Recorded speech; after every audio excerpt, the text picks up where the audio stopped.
5월 28일 수요일 빌립보서 3장 1절로 11절 아직 끝나지 않은 경주입니다. 바울 사도께서는 자신의 옛 자랑거리였던 율법적 의의를 배설물로 여기시고 이제 오직 그리스도를 아는 지식과 부활의 능력에 참여하는 것, 그것을 최고의 가치로 삼는다 고백하십니다. 사도께서는 이제 자기 의가 아닌 믿음으로 말미암는 의를 쫓아서 그리스도와 하나 되어 끝내 부활에 이르기를 갈망하고 있다라는 고백을 하시는 것이죠. 먼저 1절로 3절을 읽겠습니다. 끝으로 나의 형제들아 주 안에서 기뻐하라. 너에게 같은 말을 쓰는 것이 내게는 수고로움이 없고 너에게는 안전하니라. 개들을 삼가고 행악하는 자들을 삼가고 몸을 상해하는 일을 삼가라. 하나님의 성령으로 봉사하며 그리스도 예수로 자랑하고 육체를 신뢰하지 아니하는 우리가 곧 할례파라.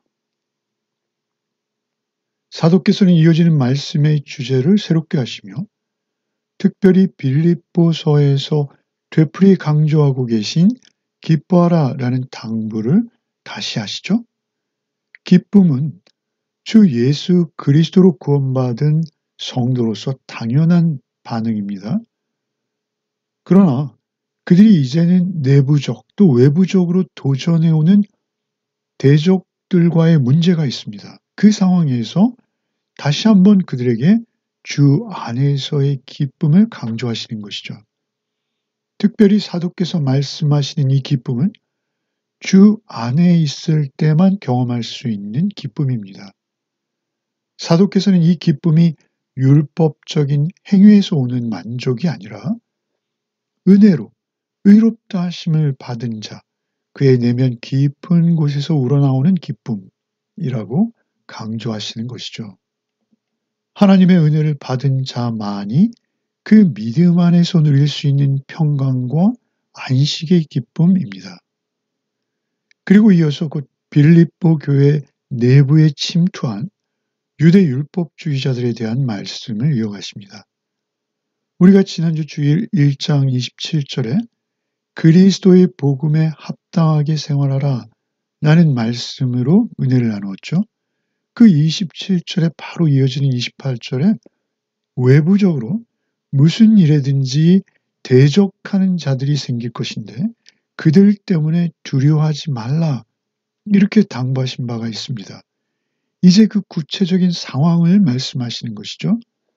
당시에는 길거리에서 사람을 공격할 수 있는 커다란 떠돌이, 주인 없는 개들이 흔히 있었다 합니다.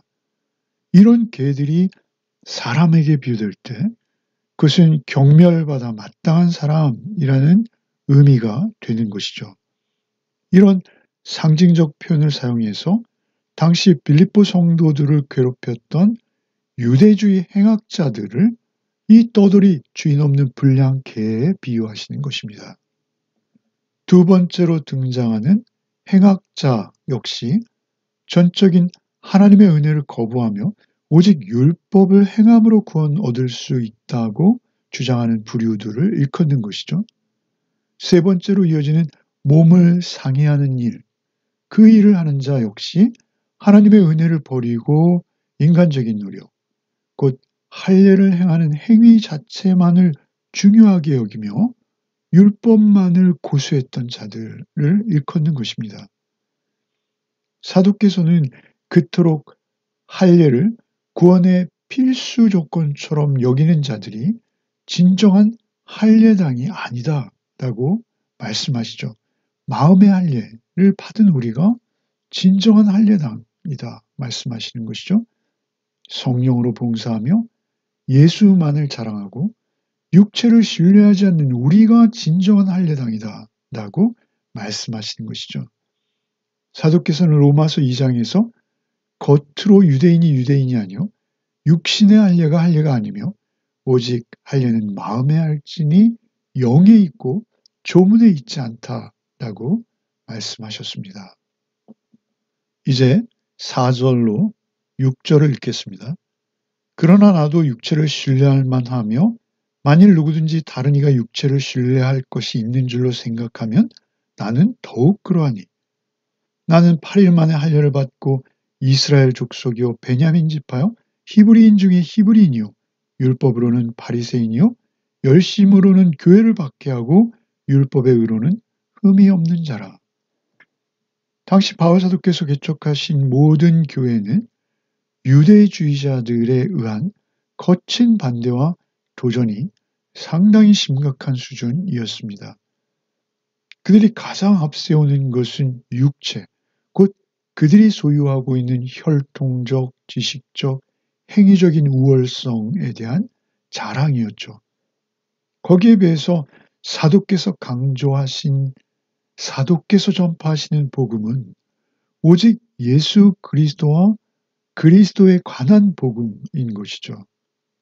사도께서 그들이 앞세운 모든 자랑거리에 대해서 자신도 그들에 비하면 얼마나 우월한지 오히려 그들과 비교할 수 없는 자랑거리가 있다라고 밝히십니다.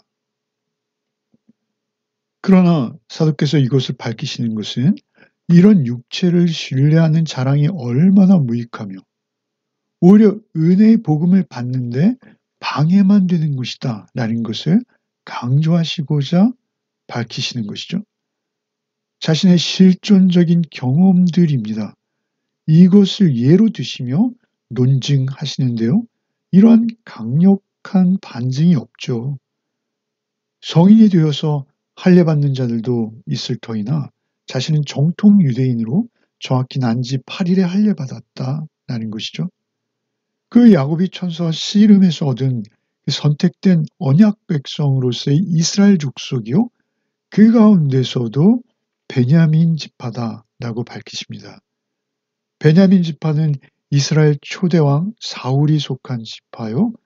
유대인들 사이에서도 굉장히 자부심이 높아 모두가 부러워하는 지파였습니다. 이어서 자신은 일체 이방의 피나 그 문화가 섞이지 않은 순수한 히브리인 중의 히브리인이라는 것입니다. 그 가운데서도 가장 율법에 충실한 바리새파요. 심지어 율법과 유대 전통을 지키기 위해서 교회를 박해하는 일에도 내가 제일 앞에 서 있을 정도로 열심히 있었던 자다라는 것을 밝히시는 것이죠. 율법이 요구하는 모든 명령과 기준들, 곧 율법에 의해 있어서도 율법을 온전히 지켜내는 다른 사람들이 볼 때조차 흠이 없는 그들의 눈에 가장 의로운 자가 자신이었다는 것이죠. 율법을 온전하게 지키는 것이 구원의 조건인 것처럼 주장하는 자들은 자신들의 육체, 그 혈통과 율법 준행과 같은 것들을 앞세워 자신의 구원을 주장하고 있었다는 것입니다. 그러나 사도께서는 모든 것이 오직 주 예수 그리스도를 만나 그 일방적인 은혜로 구원을 얻었다라는 것이죠. 하나님의 백성으로서의 삶을 사는 것, 그것과 이런 육체의 자랑은 관계없을 뿐만 아니라 오히려 더 방해가 된다라고 말씀하시는 것이죠. 이제 그 주장을 더욱 정확히 펼쳐 나가십니다. 7절 이하죠. 읽겠습니다. 그러나 무엇이든지 내게 유익하던 것을 내가 그리스도를 위하여 다 해로 여길 뿐더러 또한 모든 것을 해로 여김은 내 주 그리스도 예수를 아는 지식이 가장 고상하기 때문이라. 내가 그를 위하여 모든 것을 잃어버리고 배설물로 여김은 그리스도를 얻고 그 안에서 발견되려 함이니 내가 가진 의는 율법에서 난 것이 아니요 오직 그리스도를 믿음으로 말미암은 것이니 곧 믿음으로 하나님께로부터 난 의라. 내가 그리스도와 부활의 권능과 그 고난에 참여함을 알고자 하여 그의 죽으심을 본받아 어떻게 해서든지 죽은 자 가운데서 부활에 이르려 하노니. 이제 사도께서는 자신에게 이익이 된다고 스스로 여겼던 것들이 그리스도를 알고 난 후에 그것이 무엇이든 오히려 모두 해로움으로 여겨지게 되었다라고 하시죠. 모든 것을 해로 여긴다라는 것은 앞서 설명해 오고 있는 여러 가지 자랑거리는 물론이요. 그 외의 모든 것이 다 그리스도를 알아가는데 오히려 방해만 된다라고 하시는 것이죠. 아니 오히려 배설물처럼 여겨진다고 하시죠. 배설물이라는 원어는 개에게 던져지는 것이라는 의미입니다. 변, 똥이나 음식 찌꺼기 또는 쓰레기를 의미하는 단어입니다. 왜입니까?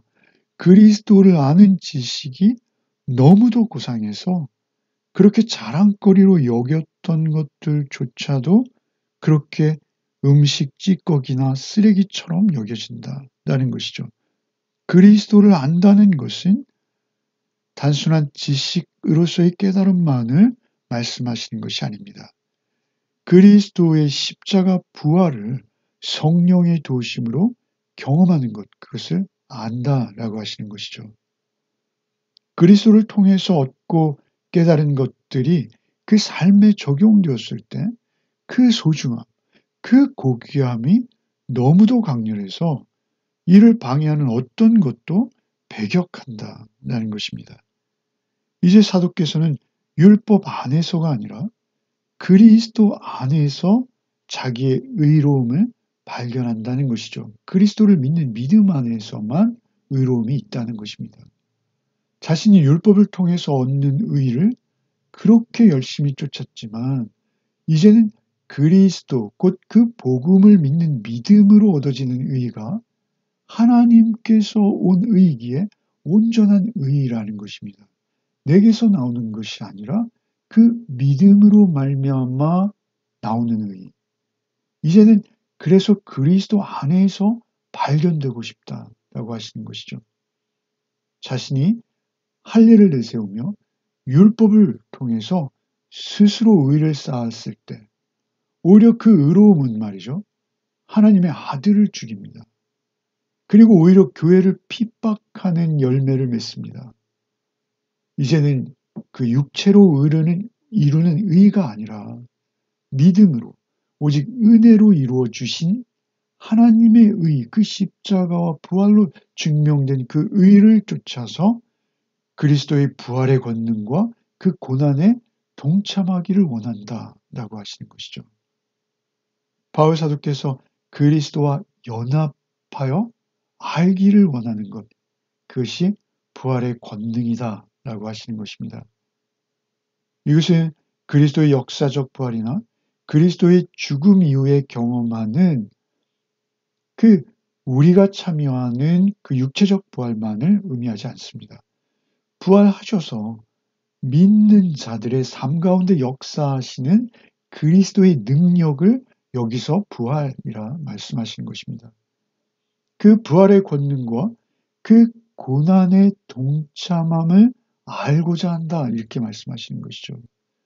여기서 그 고난은 그리스도인들이 그리스도를 믿음으로 경험하는 고난입니다.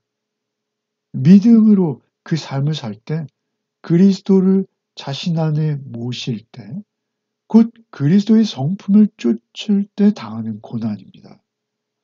이렇게 예수님의 모범에 동참하게 되어서 그리스도의 성품을 드러내므로 이제 장차 그리스도의 영광에도 참여하게 된다라고 말씀하시는 것이죠.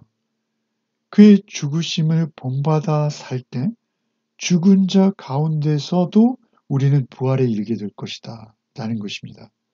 복음을 받아 십자가를 믿을 때 우리는 그 안에서 함께 내 옛 자아가 죽는 것을 경험하죠. 그럴 때 그리고 이제는 새로운 부활의 생명의 소망으로 다시 살게 된다는 것입니다. 그리고 결국은 주의 죽으심을 본받아 주를 따르는 그리스도인이 되어지고 그 그리스도인들은 영광의 부활도 누리게 된다라고 말씀하시는 것이죠. 오늘 하루도 오직 주님 안에서 예수 그리스도를 더욱 깊이 경험하심으로 주님을 더욱 알아가시고 그 십자가와 부활에 동참하시는 하루가 되기를 바랍니다. 기도하시겠습니다. 은혜의 주님, 오늘도 오직 주의 말씀 앞에 섭니다. 사도 바울의 고백을 묵상할 때 우리 안에 자리 잡은 우리의 자랑과 의로움이 조금이라도 있다면 용서하여 주시옵소서. 오직 그리스도를 아는 지식의 고상함을 잊지 않는 하루가 되게 하여 주시옵소서. 율법의 열심과 외형적 형식이 아니라 오직 주의 은혜로 주어지는 믿음으로 의롭게 하심만을 믿고 의지하는 하루가 되게 하여 주시옵소서.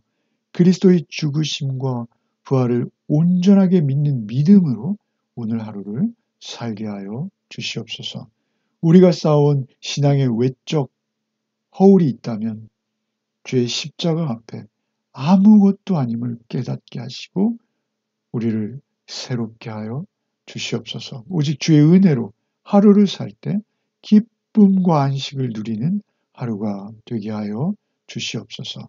부활의 능력을 오늘 우리의 하루의 삶 속에 잊지 않게 하시고 말씀을 따를 때 주님의 고난에 동참할 수 있는 믿음과 용기도 주시옵소서.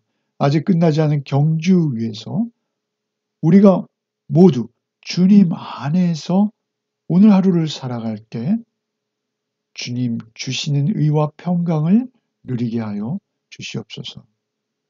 예수 그리스도 이름 받들어 기도하옵나이다. 아멘.